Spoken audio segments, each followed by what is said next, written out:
For the last 75 years, we've been on this incredible hunt, not for some mythical beast, but for an idea, a machine that can think. It's a chase that has twisted and turned, defined a whole field of science, and in the end, really just held up a mirror to ourselves. So let's dive into this 75-year hunt for intelligence. So our story really kicks off in 1950 with the absolute genius Alan Turing. He looked at this big, fuzzy question, can machines think? And realized it was a total dead end. I mean, what does think even mean? So instead, he did something brilliant. He threw out the philosophical question and replaced it with a game, a practical test. The question wasn't can it think anymore. It was can it fool us? And just like that, the starting gun was fired. Turing didn't just point us in a direction, he laid out the rules of the game, the map, and even the finish line for this epic hunt. Okay, so here's something you might not know. The Turing test we all talk about, a human trying to tell a machine from another human, that's not actually what Turing first came up with. Get this, his original idea was a gender game. An interrogator would chat with two hidden players, a man and a woman, and had to figure out who was who. The man's goal was to trick the interrogator into thinking he was the woman. Only then did Turing say, okay, now what happens if a machine plays the part of the man? So from the very beginning, this was never just about logic. It was about performing a social role, about whether identity itself is just a convincing performance. And this is where Turing got really scientific about it. He didn't just throw out a vague idea, he put a number on it, a real testable goal. He predicted that by the year 2000, a computer would be able to fool the average person about 30% of the time after just 5 minutes of conversation. And that number, that 30% threshold, became the official finish line that researchers would be chasing for half a century. All right, so with the rules in place, the hunt was on.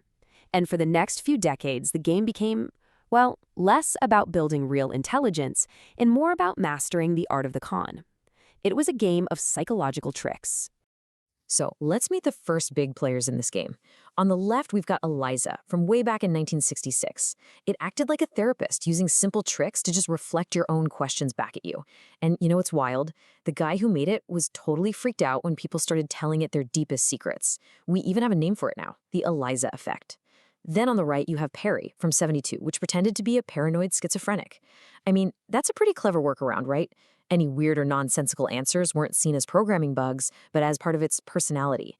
It turned out faking madness was way easier than faking sanity.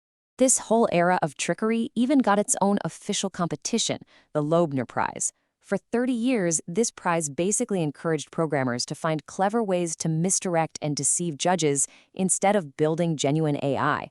The peak of this was in 2014, when a chatbot called Eugene Guzman supposedly passed the test. And how did it do it? By pretending to be a 13-year-old kid from Ukraine. See, a perfect built-in excuse for bad grammar and not knowing much. Super clever. But was it intelligence? The prize finally fizzled out in 2020, right when the field was about to change forever. But right in the middle of all this, a philosopher named John Searle basically dropped a bomb on the whole idea. In 1980, he came up with the Chinese room argument. Imagine this. You're in a locked room, and you don't speak a word of Chinese. People slide Chinese characters under the door. You have a giant rule book that tells you, if you see this symbol, send back that symbol. So from the outside, it looks like you're having a fluent conversation in Chinese. But do you understand a single word of it? Of course not. So the big question is any computer, no matter how good it gets, just a super fast version of that guy in the room, just shuffling symbols without a clue what they actually mean? And that question, is it just faking it? Or does it actually understand? That really hung over the entire field for decades. Until the technology took a massive leap forward, and the hunt changed forever. The real game changer was when we moved away from simple rule-based systems to something totally different. Think of the old chatbots like a choose-your-own-adventure book. If you say X, it follows a pre-written path to say Y. But these new models, the transformers behind things like GPT-4, they're not following a script. They've basically read the entire internet and built an incredibly complex statistical map of how words relate to each other. They're just predicting the next most likely word, but they do it so well that they can create totally new, coherent sentences. The simple rulebook was gone. And with this incredible new power, that finish line that Turing drew in the sand 75 years ago, suddenly, it wasn't so far away. The hunt was about to climax. And here it is, the moment of truth. In a recent, very serious study from UC San Diego, they put modern AI to the test. And the results? Honestly, they were jaw-dropping. Old school ELIZA only fooled people 22% of the time. But GPT-4, it fooled human judges 54% of the time. 54%. Remember, Turing's goal was 30%. This isn't just crossing the finish line, this is blowing right past it. By the original rules, the hunt was over. We won. But did we? After 75 years of chasing this singular goal, did we actually find what we were looking for? Was this it? You'd expect champagne corks popping, but the reaction from the AI world was more of a collective shrug. The victory felt completely hollow. And why? Because we finally realized the test itself was flawed. It rewards a good performance, not real thinking. We've now seen inside these new Chinese rooms, and we know it's all just incredibly complex math and statistics. It's not a soul. Passing the Turing test was a huge milestone for sure, but it just turned out to be a signpost we blew past on the way to somewhere else. See, the hunt isn't over at all. We just realized we were hunting the wrong thing. The goalposts have completely moved and we're on a whole new frontier. So to get where we're going now, you need to know about two different kinds of intelligence. On one hand, you have crystallized intelligence. Think of it as book smarts, all the facts and knowledge you accumulate. And let's be clear, AI has pretty much nailed this. It's read the whole library.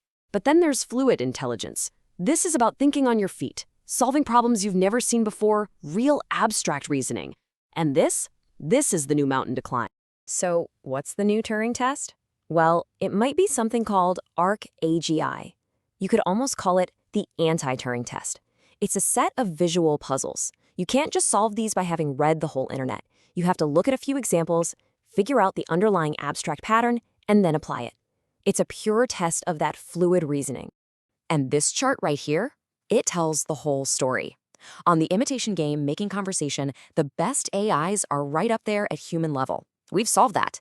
But on a pure reasoning test like ARC, AGI, whoa, look at that gap. It's huge. That is the new frontier.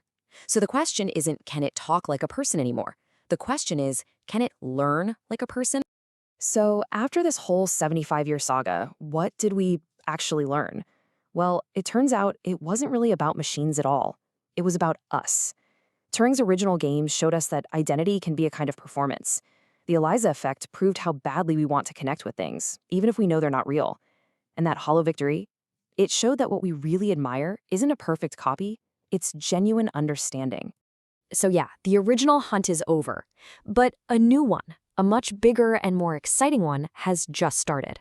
We've stopped trying to build a fake human. Now, we're trying to build a true alien intelligence. And what we find on that hunt might just tell us more about ourselves than we ever could have imagined.